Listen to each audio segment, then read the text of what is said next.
Quick shot. KQ. Sa kabila ng mabigat na 84-60 pagkatalo sa quarterfinals ng 2025 FIBA Asia Cup laban sa world number 7 Australia, Showing us he is still hot from the outside. nagiwan pa rin ng matinding impresyon si Kevin Quiambao para sa Gilas Pilipinas. 3 from KQ, yes!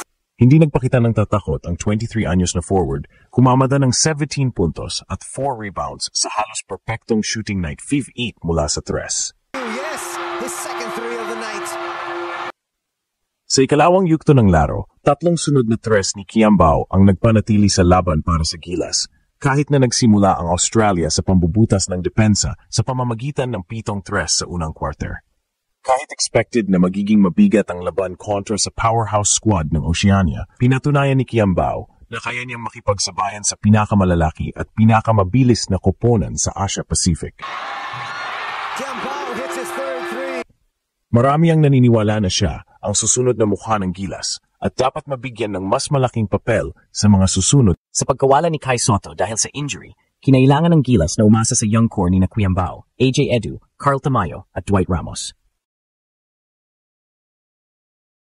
At ngayong tapos na ang kampanya, malinaw ang takeaway, malaki ang potensyal ng susunod na henerasyon ng Gilas, lalo na kung magsasama-sama sa isang roster ang Kevin Dwight Kai AJ Carl combo. Bagamat hindi nakapasok sa semifinals, naghatid pa rin ng pag-asa ang performance ng mga non-PBA standouts. Mula kay Dwight Ramos na consistent sa buong torneo, hanggang kay Kevin Quiambao na umangat sa spotlight laban sa Australia, kitang-kita na may maliwanag na kinabukasan para sa pambansang koponan. Ang tanong ngayon, sa susunod na FIBA campaign, handa na bang ipasa ang susi ng Gilas kay Kevin Quiambao? Sa entablado ng 2025 FIBA Asia Cup quarterfinals, humarap ang Gilas Pilipinas sa isa sa pinakamabigat na kalaban na maaari nilang makaharap. Ang Australia Boomers, world number 7 at reigning Oceania powerhouse. Alam ng lahat na magiging mabigat ang laban, lalo na't hindi pa rin nakakapaglaro si Kai Sotto dahil sa injury at kinakailangan ng Gilas na mag-adjust sa kanilang frontline rotation. Sa opening quarter pa lang, ramdam na ang bagsik ng depensa at opensa ng Australia. Nakapagtala ang Boomers ng 7 tres sa unang yugto, dahilan para mabilis silang makalayo. Ngunit sa kabila ng matinding pressure, hindi nagpatalo ang puso ng mga Pinoy. At sa gitna ng lahat, isang pangalan ang umangat, Kevin Quiambao. Sa kanyang unang laro sa ganitong kalaking international stage laban sa isang top 10 world-ranked team, hindi nagpakita ng kaba si Quiambao. Mula sa kanyang catch-shoot threes hanggang sa crafty inside plays, pinatunayan niyang kaya niyang makipagsabayan sa mas malalaki at mas atletikong kalaban. Natapos ang laban na may sweat team puntos at 4 rebounds sa epektibong 5-8 mula sa tres. Partikular na nakaka-inspire ang ikalawang quarter kung saan 3 sunod na tres mula kay Quiambao ang nagpanatili sa laban para sa Gilas. Habang nahihirapan ang iba na makahanap ng open looks laban sa matibay na depensa ng Australia, si Quiambao ay nanatiling composed at matatag ang shooting stroke. Bukod kay Kevin, nagpakita rin ng sigasig sina Dwight Ramos at Carl Tamayo na parehong nagbigay ng hustle at depensa para subukang pigilan ang Australian attack.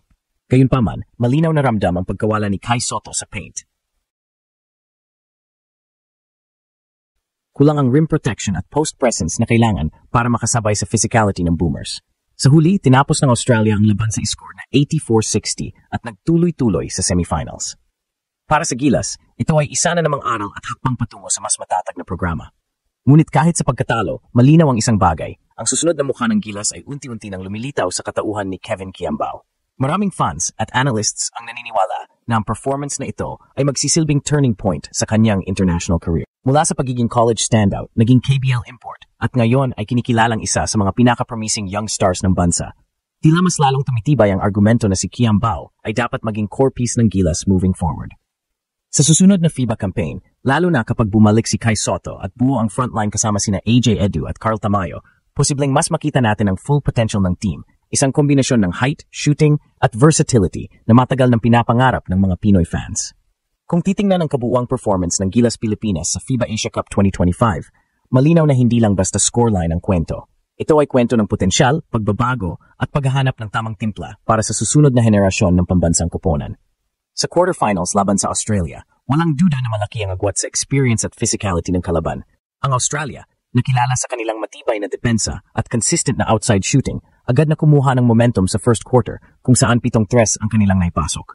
Ito ang nagbigay sa kanila ng malaki at komportableng lamang na halos hindi na nabura. Si Jalen Galloway ang nanguna sa kanila, nagtala ng 15 puntos at 4-6 sa 3-point area.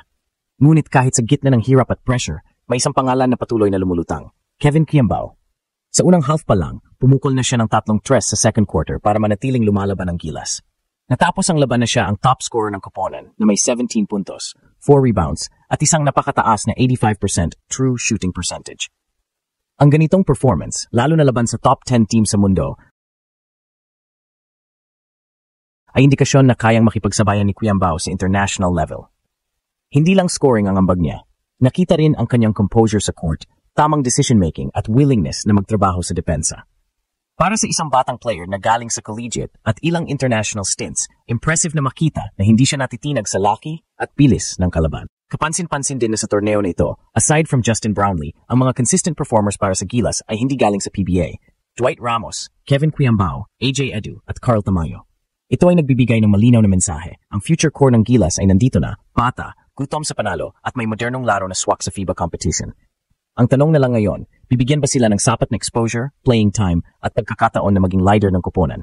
Dahil kung may aral na nakuha mula sa laban kontra Australia, ito ay ang kahalagahan ng pagtitiwala sa susunod na henerasyon. Fast forward sa taong 2027, ang rematch na matagal inabangan, Gilas Pilipinas versus Australia sa FIBA World Cup Asian Qualifiers.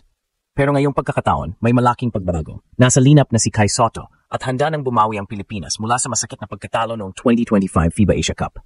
Mula sa opening tip, ramdam agad ang pagkakaiba. Si Kai, na nagbalik mula sa kanyang ACL injury at nakapaglaro na ng 2 buong season sa Japan B-League, ay malinaw na mas malakas, mas mabilis at mas agresibo sa ilalim. Sa bawat possession, naroon ang kanyang 7-3 presence na nagbibigay ng dagdag na depensa at rebounding edge na matagal ng kulang sa Gilas. Hindi na rin one-dimensional ang opensa.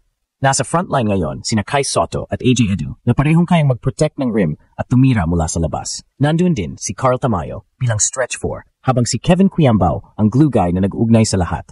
Nagdi-distribute ng bola, tumitira ng timely threes at gumagawa ng hustle plays na hindi nakikita sa stat sheet. Kung noong 2025, hirap si Gilas sa physicality at ball movement ng Australia, ngayong 2027 ay ibang kuwento na. May game plan na malinaw, bagalan ang transition ng boomers,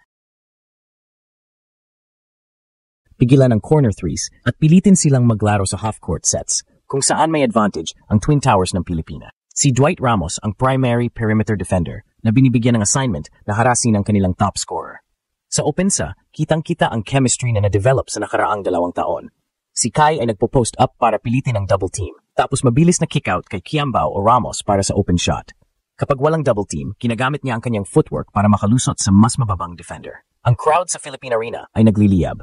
Sa bawat block ni Edu, tres ni Quiambao o dunk ni Kai, tila ba bumabalik ang 2013 Miracle in Manila energy.